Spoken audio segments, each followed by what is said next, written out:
အားလုံးပဲမင်္ဂလာပါဒါလေးကတော့အခက်ကြောင်းကနေပြီးတော့ပြင်ဦးလင်ကို excursion day trip လိုက်ပို့တဲ့ full vlog version လေးပဲဖြစ်ပါတယ်အားလုံးလည်း TikTok က review လေးကိုတွေ့ပြီးရောက်လာလို့ထင်ပါတယ်ရှင်အဲ့ဒါကြောင့်မလို့အခက်ရဲ့ vlog လေးကိုစလိုက်ကြရအောင်နော် so let's go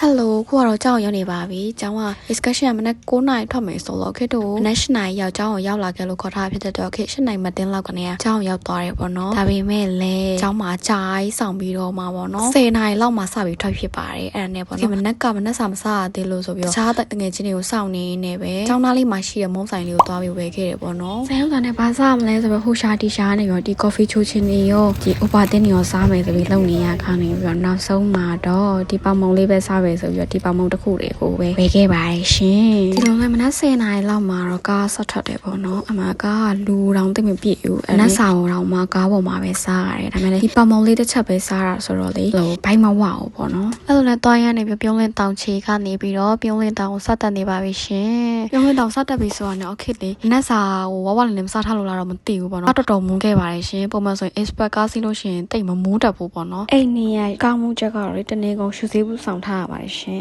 ်အဲ့လိုနဲ့ပထမဆုံး workshop training တက်ဆိုပြီးတော့ Fain Organic ရဲ့ဒီ farming project ဆေးဝါးထုတ်လုပ်တဲ့လုပ်ငန်းစဉ် process အကြောင်းတွေကိုလေ့လာရအောင်လို့ဆိုပြီးတော့ပထမဆုံးသွားတဲ့နေရာလေးဖြစ်ပါတယ်အကုန်လုံးလဲကားပေါ်ကနေဆင်းပြီးတော့ပေါ့နော်သွားပြီးလေ့လာရအောင်ထဲဝင်มาတော့မယ်ရှင်ဒါလေးကတော့အခက်နဲ့သွားတယ်အခက်တငယ်ချက်ဖြစ်ပါတယ်ပြီးတော့သူတို့ဘက်ကနေပြီးတော့ခစ်တို့ကိုဒီလုပ်ငန်းစဉ် process အကြောင်းပေါ့နော်10 minutes စာ video လေးပြပြီးတော့ရှင်းပြပါတယ်ရှင်ရန်ကုန်မြို့တန်တာစမှုစုံတုံးမှာတည်ရှိပါတယ်။ဒေကျော်ကိုစိုက်ပျိုးထုတ်လုပ်ကဖိန်းစင်းဝါဆက်ရုံအတွက်လိုအပ်တဲ့တဘာဝ organic ကုန်စည်များကြောင့်စိုက်ပျိုးများမှာလို့ဒါတို့ပစ္စည်းများအသုံးပြုခြင်းမရှိတဲ့တဘာဝနည်းနဲ့ organic စည်းဝါးများကိုစနစ်ကျထုတ်လုပ်ပြီးဒီမျိုးတို့တိုင်းပြည်နဲ့တဘာဝကောင်းကျင်အတွက်အကျိုးကုန်ရှိဗီဒီယိုလေးနဲ့ရှင်းပြပြီးတဲ့အခါမှာတော့တကယ်ကွင်းစင်းရပါတယ်ရှင်ကွင်းစင်းမျိုးဒါသူတို့ဘက်ကပေးတဲ့ဟာလေးတွေပေါ့နော်ဒါလေးကကြတော့သူတို့ခြံရဲ့ရေပုံဖြစ်ပါတယ်အဲ့ဒီမှာစပြီးတော့တခြားကွင်းစင်းပြီးလေ့လာရပါတယ်ရှင်သူတို့ဘက်ကနေလည်းအမိုင်းတယောက်ကနေပြီးတော့ပေါ့နော်ဒီလုပ်ငန်းအကြောင်းတွေကိုစေဝါအကြောင်းတွေကိုတခြားလေးရှင်းပြပေးပါတယ်ဘယ်လိုအပင်မျိုးတွေကနေဘယ်လိုမျိုးစိတ်တွေကန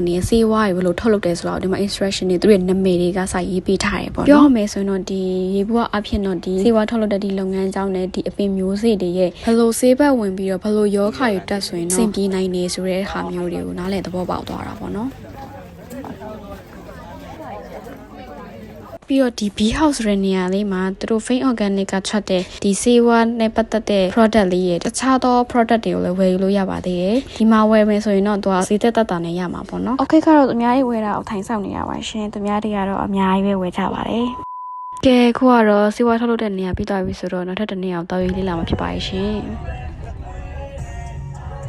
ဒုတိယ workshop training နဲ့ကတော့ coffee chan လေးကိုသွားတာဖြစ်ပါတယ် coffee chan လေးရဲ့လုပ်ငန်း process ကိုသွားပြီးလေ့လာမှာဖြစ်ပါတယ်ရှင်ဒီမှာဆိုလဲနေပူလမ်းပြီးအချောက်လမ်းထားတာကိုတွေ့ရမယ်ပေါ့နော်အဲ့ဒါပြီးတော့ခေတ်တို့တွေဒီလိုမျိုးတက်ရှင်းတက်ရမှုအတွက်ဆိုကောင်းနေပါတယ်စောင်းပြီးတော့ဒီ coffee ချက်တဲ့ဥစ္စာတွေကိုတေချာနီးကတ်သွားပြီးလေ့လာခဲ့ပါတယ်ရှင်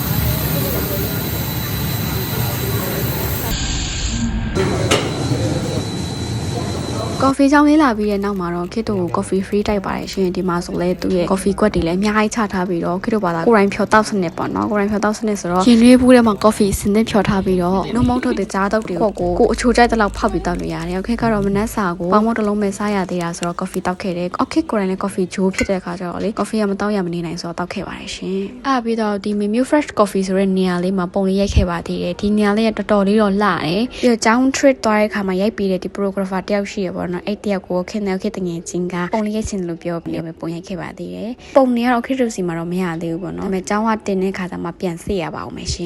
်အဲ့ဒီမှာသူများရလည်းပုံတွေရိုက်နေရဆိုတော့ခေတ်လည်းဒီမှာ coffee ကလေးကင်ပြီးတော့ဟိုရှောက်သွားတယ်ပေါ့နော်အခုဆိုရင်နေ့လေတနားရီတောင်ကြော်ပြီပေါ့နော်နေ့လေစားမစားရသေးလို့ဆိုပြီးတော့ဒီ coffee chan နေထွက်ပြီးတော့နေ့လေစားဖို့ဆိုင်အောင်သွားပါတယ်ရှင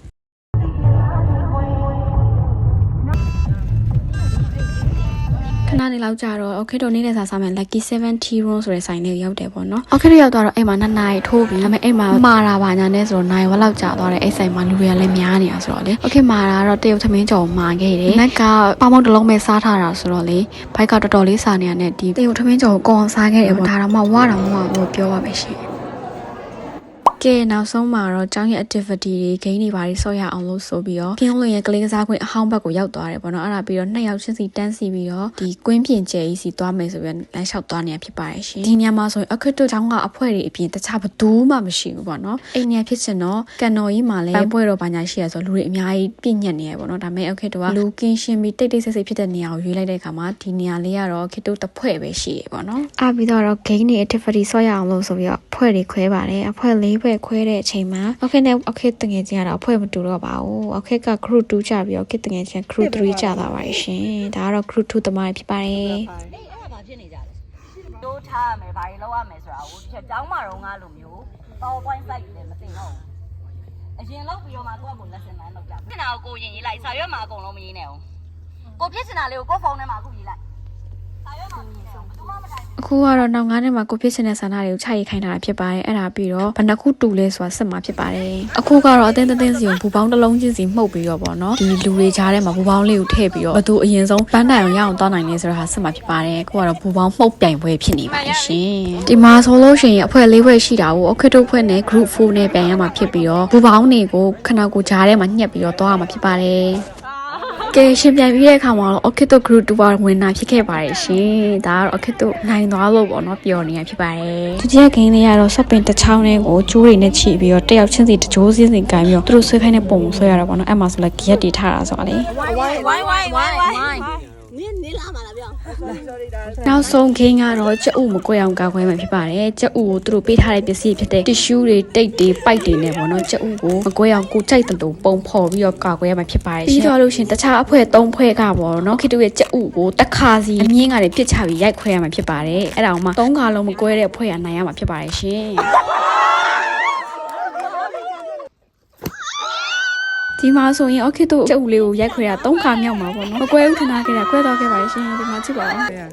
ဒီကအားနဲ့ဟွာပြလို့ကွဲရအကုန်လုံးကွဲမှာကွဲသွားပါပြီလေဒါလေးကတော့ okay တို့ဖွဲ့ရဲ့တူတီတော့ယောက်ျားလေးအဖွဲ့ဝင်ကပေါ့နော်တခြားအဖွဲ့ကကျုပ်ကိုခွဲမှာဖြစ်ပါတယ်ရှင်